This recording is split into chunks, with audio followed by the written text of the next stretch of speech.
Good evening again, folks. So, I wanted to take a minute to keep going with Kratz's opening statement because there is just so much shit in this thing that I feel that it demands an autopsy. It really does. Because, I'm sorry, but you don't get to just write and spew so much bullshit without somebody coming along and going, gee, let's take a look. So, I think one of the most incendiary parts for me is where he says to the jury, as Mr. Avery sits here today, he should be presumed by you to be innocent. That presumption disappears at that very moment when the evidence in this case satisfies you beyond a reasonable doubt that he is guilty.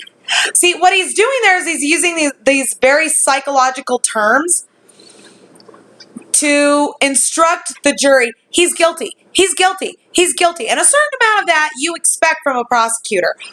But he, embroils it so much throughout the body of this opening statement that how the fuck the jury even, was able to process anything after that, I will never know. He then says the presumption disappears at the moment that the evidence proves that he is guilty. So he's basically told the jury, don't bother presuming that he's innocent because he's fucking guilty. We don't have to prove anything. He then starts with this shit. October 31st, and he starts listing this shit. On October 31st, 2005, beginning at 2:45 p.m., Avery restrained, murdered, and mutilated Teresa Halbach. Really, Kratz? Because, according to your narrative, Teresa didn't even show up at Avery's house until about 3:30. So... Bullshit level, DEFCON 5. Yeah, you're a douche canoe. He then tells the jury that they can tell them what happened, who did it, where it happened, when it happened, and those will prove all elements of the offense. How are you going to prove where it happened when there's no evidence? None. Not a drop of blood, not a scrap of DNA, nothing. Nothing to say that she was ever in that house. There was a bullet. Yeah. Your ass hurts. Fuck off. This part, though, really fucking... Oh, my God. It is so fucked. What we're not going to tell you is why. We can't prove the why in a case like this. That's called motive. What was in Mr. Avery's mind when he decided to kill this young woman?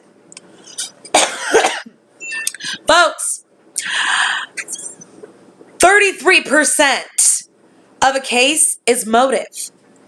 Because that's how they identify their suspects, is those who had means, motive, and opportunity. And he's telling them, we can't prove to you motive. Yeah, because he didn't have any, because he didn't fucking kill her. He then says this shit, which, oh my God. It's such a big case with such a big job that we have to try to present all of this investigation. What investigation, Kratz? You didn't investigate shit. You investigated Stephen Avery. That's it. You didn't investigate the ex. You didn't investigate the roommate. You didn't investigate the boyfriend. There was a boyfriend, folks. Did you know that? No, you didn't. You didn't investigate the business partner. You didn't investigate shit. You didn't even look into her background. That's not an investigation. That's storytelling. He then goes on to tell the jury that Teresa had 3 stops that day. Her first stop was at the Schmitz residence. She then stopped at the Zipperers, and that the third and last stop was Stephen Avery. Actually, that's bullshit, because we have evidence that proves that her second to last stop was Avery and her last stop was George Zipperer's house. And yet, despite the fact that there's reasonable doubt on the timeline, he still felt the need to put in the Denny motion. which I can't get over. He then tells the jury that Stephen Avery specifically requested Teresa Halbach, and he wanted her there that day. Here's the problem, folks. Stephen Avery had done business with Auto Trader upwards of 15 times in the previous 12 months leading up to the murder. He already knew that there was a possibility that she was going to go out that day or the next day. And that was stated as such by the woman at Auto Trader who had taken the message. Oh, she might not be able to come out today. She'll probably have to hit you tomorrow. And he said, okay. He didn't insist. He didn't say, oh, well, I really need her to come out today because I really need to sell this car. He wasn't insistent. He wasn't pushy. He just said, okay, whatever. So how can Kratz say that they know that he wanted her there that day, meaning October 31st, if Stephen Avery didn't say at the time, I need her here today. I need to sell this car. Fuck you, Kratz. That's called reasonable doubt, honey.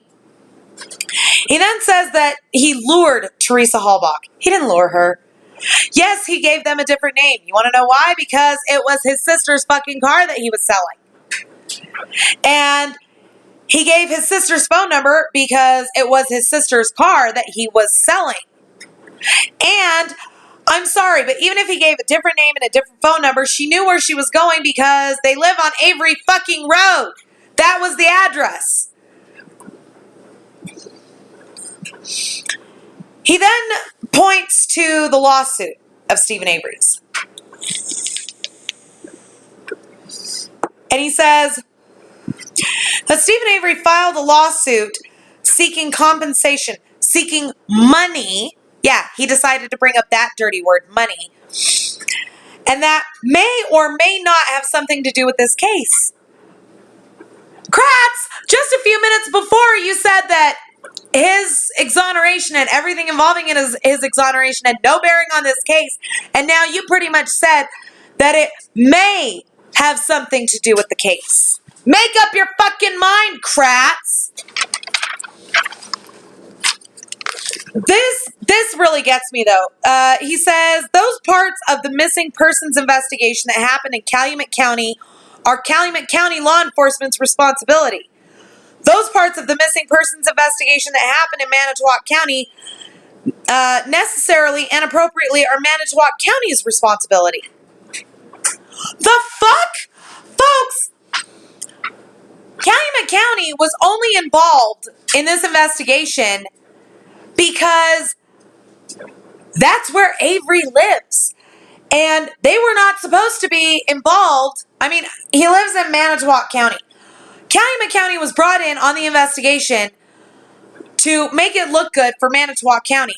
And he's right here saying, oh no, it's perfectly fine that they were involved. Never mind that they were not supposed to be involved from the fucking word go. He says there's nothing improper about Manitowoc County being involved in this case. Bullshit. They weren't supposed to be involved. They had a press conference stating as much. And now he's telling the jury, oh no, it's totally fine. Oh, come on now. That ain't even bullshit. That's horseshit. You fucking scuzz. He says, you've heard that the reason for that was something called a perceived conflict. In apparent conflict, it would look bad if Manitowoc County remained involved. There was no actual conflict. Really, what about the $36 million lawsuit? What about the Avery bill that was signed in the day he was arrested? You don't call that a fucking conflict, Kratz? Jesus Christ. He then tells them there was nothing that prohibited or precluded or legally made it impossible for MCSD to be performing or keep assisting in this investigation. Bullshit. There was stuff in place to keep them out of this investigation. See, folks, I'm going to have to take this section by section because it's a very long, full of horseshit opening statement. I mean, I've never seen anything like it, quite frankly, and I have read hundreds of these things. I've never seen anything like this. It's insane. All right, folks, that's it for this video. I'll leave the link for my GoFundMe campaign for Clue TV down below in the description. If you would like to read this specific opening statement, it's on day 1 of the trial transcripts, pages 37 through 106. Thank you all very much for watching. We'll see you next video.